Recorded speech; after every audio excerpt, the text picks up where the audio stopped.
How many of you have ever tried to meditate? Well, you may have had this experience. You sit to meditate. You may have a mantra you're meditating on, or you may have some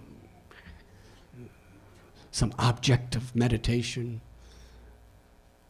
and then your mind starts going off. You start thinking about what somebody said about you yesterday. Or you start thinking about what I have to do tomorrow. Or you start thinking about the car you used to drive in 1965. Or you start thinking about the loss of a loved one. Or you start craving for the cookie that's on the kitchen counter waiting for you. And then suddenly you become aware that what happened to my meditation?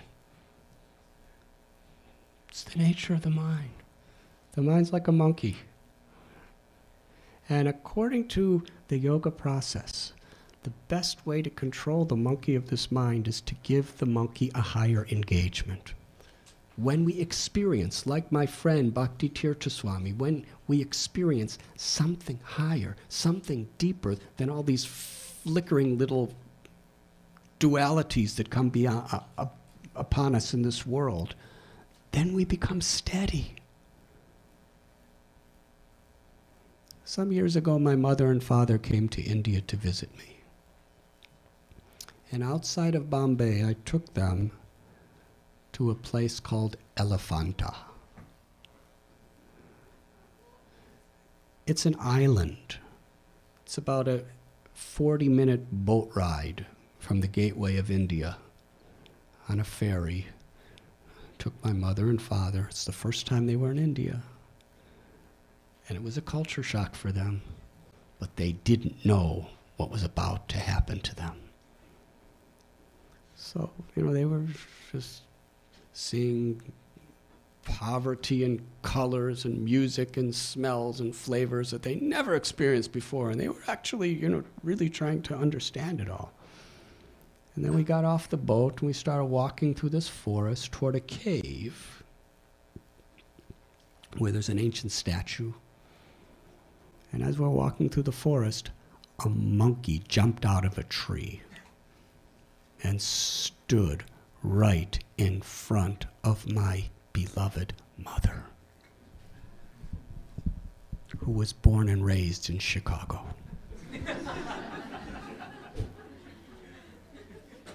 The first thing this monkey did is showed his teeth, the sharp ones. Next screeched, and looked at my mother with such wrath in his eyes, his green eyes. My mother was culture shocked. She went, ah!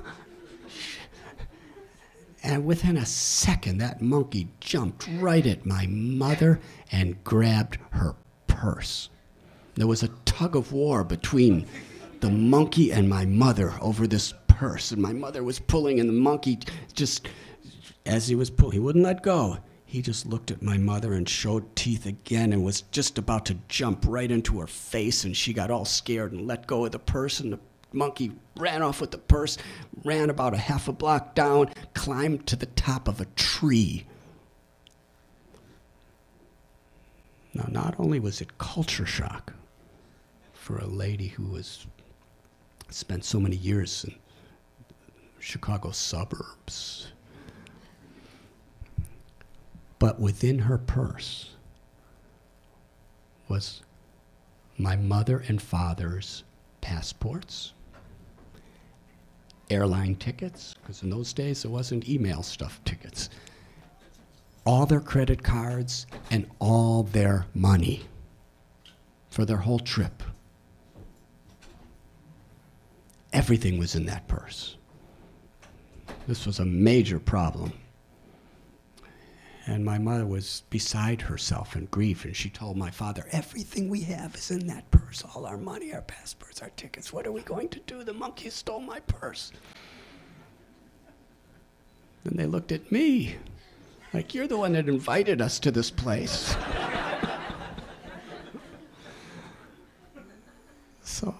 from my experience in India, I happened to see a little ways down, there was a person selling fruit, just sitting on the ground with a little blanket and fruit on the blanket. And I ran over, and I didn't have any money, and my parents had no. The monkey had all the money. So I borrowed a banana, and I ran over to that tree, and the monkey was way up there, and he started looking inside the purse, and he was going to eat everything. I don't know what he was going to do.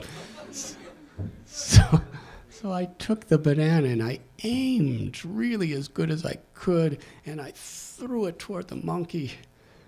And the monkey saw that banana coming toward him, and in order to catch the banana, he dropped the purse. And I quickly grabbed that purse, and that monkey couldn't care less. He had his banana. He was peeling it and eating it and totally happy. And I brought the purse back to my mother, and she was really proud of me. I've never seen her so proud of me. When I came back to America months later, all my relatives and friends, and they were all talking, you saved your parents from the monkey. They're so proud of you. Anyways, my mother, the first thing she said was, pay the fruit vendor for the banana. I forgot all about that, but mothers are there to remind us. But I was meditating.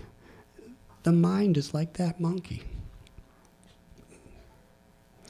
The way to keep the mind from causing so much trouble in our life is to give the monkey of the mind something higher, something that's really fulfilling and satisfying to it. Then it doesn't have to go and start having illicit relations, and it doesn't have to go and, be a victim of greed and arrogance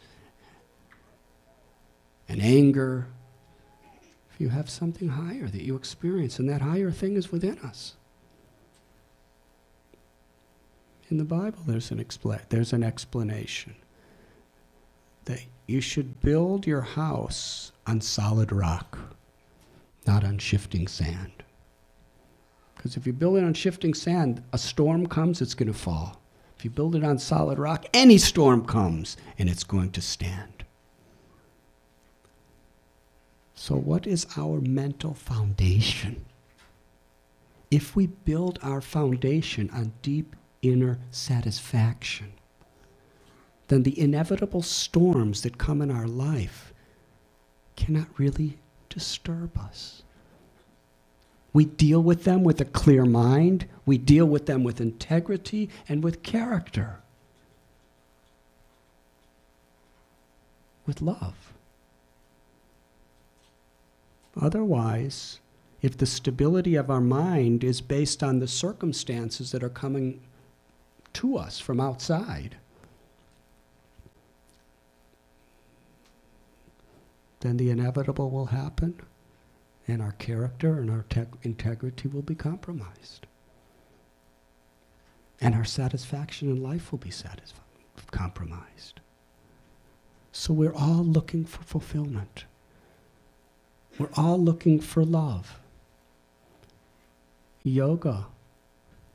And from this perspective, in the broader sense, yoga is, in Sanskrit, that which harmonizes, reconnects us with the divine within. That is the meaning of yoga. And interestingly, religion comes from the Latin word religio, which means to bind back, to reconnect us with the essence, with the love that is within us. And when we do that, we have a strong spiritual foundation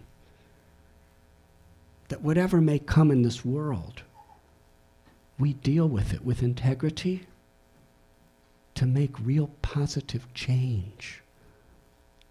Dean Elmore was talking about how much he loves stress.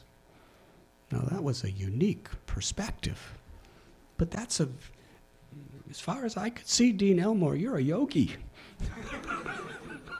Because that's what yogis do, they love stress. Because they see the opportunity to grow in stress.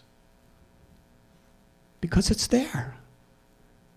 If we manage stress properly by having a clear mind, then it helps us to grow. If we don't, it can cripple us. Common examples. An athlete. An athlete needs stress to grow. A weightlifter, there's resistance, right? He's lifting weights. If the weights aren't heavy enough, he's not going to become any stronger. But if he doesn't, if they're too heavy and he doesn't know how to lift them, then he can pull all his bones and muscles. But if a weightlifter knows how to do it, through the resistance of those weights, he's getting stronger and stronger and stronger. And a runner, when a runner is running, there is resistance, there is stress on the lungs. They're pumping and pumping and pumping. If he knows how to do it properly, he's going to become faster and gain endurance through that process. And a student, there's exams. Who likes exams? Now, some of you do. You yogi students, you like your exams. But I went to school at one time, and I didn't like exams. Most people don't, because there's stress. You have to cram, you have to study. There's a junction you have to face whether you're going to pass or fail, and it's dependent on how I do on this exam. Stress. But the reality is, if schools didn't have exams, what would really motivate us to go deeper and deeper into the subject? Exams are necessary because they're stressful. And that stress induces us to actually learn the subject better. Now, if we have a good mind, if our mind is in a healthy condition, we know how to manage that stress to grow. Because I know, both in the East and West, there's a lot of students who commit suicide because they can't cope with the stress of studies and exams. That means their foundation is very weak. That means their inner fulfillment and inner satisfaction is not very strong, and therefore the external conditions are affecting them so seriously. The Queen of Jewels, the diamond, is nothing but common coal that has, through the wisdom of nature, been transformed due to immense pressure. And gold is purified by putting it in blazing fire. It's true. When stressful conditions come to us, it's an opportunity to go deeper into our subject and also to take shelter seriously of a power beyond our own from a spiritual perspective. Stress, resistance, crises, disasters can actually impel a person. I can't do it. I'll do the best I can, but I need help. And in that situation,